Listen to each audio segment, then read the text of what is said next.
যৌবনের যে পাগলামি, যৌবনের যে উচ্ছলতা, যৌবনের যে উন্মাদনা, আল্লাহর শপথ করে বলছি এটা চিরকাল থাকবে? থাকবে না, এটা চলে যাবে।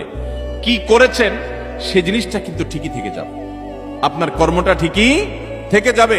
যৌবনের এই সময়টা চলে যাবে, কিন্তু যৌবনকালে যা যা করেছেন এই সবগুলো আপনার আমল নামা যেমন লেখা থাকবে, আপনার স্মৃতিতেও থাকবে।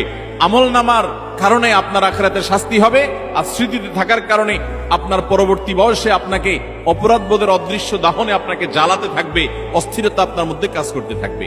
অতএব যৌবনকালে এবং যে কোনো বয়সে আমরা কোনো মানুষকে অপমান অপদস্থ করব।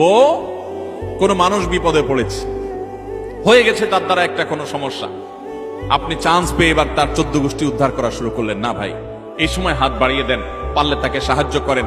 আল্লাহ রাব্বুল আলামিন আপনার কোনো বিপদে এরকম মানুষ দিয়ে দিবেন যে মানুষ আপনার হাত ধরে আপনাকে উদ্ধার করবে। চেষ্টা করবো না ইনশাআল্লাহ?